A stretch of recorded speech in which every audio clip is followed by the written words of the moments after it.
আসসালামু আলাইকুম। আমি নাজমা ব্লগ থেকে সবাইকে স্বাগতম জানাচ্ছি। সবাই অনেক অনেক ভালো আছেন ইনশাআল্লাহ। আমিও ভালো আছি। খুব সুন্দর করে নতুন একটা ভিডিও আপনাদের মাঝে উপস্থাপনা করছি। আপনাদের যদি ভালো লাগে অবশ্য ভালো লাগার কথা ইনশাআল্লাহ। যারা যারা এই পর্যন্ত আমাকে এখনো ভালোবাসেননি এবং কি ভালোবাসার এই জায়গাটা দিতে পারেন না, ইনশাআল্লাহ দেখতে দেখতে অবশ্যই ভালোবাসাটা হয়ে যাবে। আমিও প্রত্যেকের ভিডিও লাইক কমেন্ট শেয়ার করার জন্য চেষ্টা করি সব সময়। আমার সামনে যতগুলা ভিডিও আসে আমি একটা ভিডিও এড়িয়ে দিই না। তো আপনারা কে কেমন আছেন, কে কোথায় থেকে আমার আজকের ভিডিওটা দেখছেন অবশ্যই কমেন্ট করবেন। সকালবেলার ওয়েদার, ওদেরকে স্কুলে দিয়ে আবদুল্লাহ বুশরাকে স্কুলে দিয়ে বাসায় ফিরছি। দেখেন খুব সুন্দর একটা ওয়েদার। তবে এখানে আসলে এই বছর কিন্তু কোনো রোদ আমরা পাইতেছি না। এক বেলা রোদ হলে পরের বেলা বৃষ্টি, একদিন রোদ হলে এক সপ্তাহ 10 দিন 12 দিন পর্যন্ত বৃষ্টি। ইতালিতে এই অবস্থা। এ বছর মনে হয় না গরম পাওয়া যাবে, আমি জানি না। এখনো সময় আছে।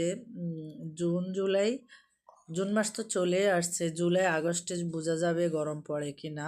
বাংলাদেশের মানুষ তো গরমে অবস্থা খুবই খারাপ।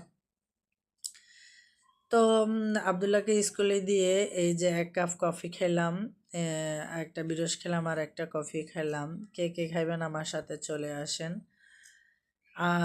তো আপনারা সকালের লাঞ্চ কি করছেন? আজকের বাংলাদেশে যারা আছেন তাদেরকে উদ্দেশ্য করে বলি দুপুরের লাঞ্চ কি করছেন। ইতালিতে যারা আছেন তাদেরকে বলতেছি সকালের নাস্তা কি করছেন অবশ্যই কমেন্ট করবেন। যারা যারা আমাকে এত ভালোবাসতেছেন এবং এত ভালোবাসা দিতেছেন, আসলে যদি আপনারা আমাকে ভালোবাসা না দিতেন, সাপোর্ট না করতেন, একজন ভিউ আমার হইতো না এবং কি একজনও আমার ভিডিওতে কমেন্ট করতো না, একজনও আমার ভিডিওতে সাবস্ক্রাইব করতো না, লাইক শেয়ার করতো না।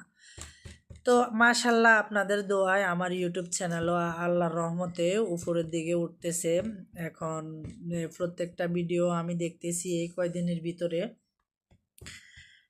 1.4 1.9 এভাবে হইতেছে ইনশাল্লাহ। তো আমার ইউটিউব চ্যানেলও আমার নাজমা ব্লগ এটাই, আর কিছু না। সবাই একটু সাপোর্ট করবেন। সবার প্রতি অনেক অনেক অবিরাম ভালোবাসা রইল। কেউ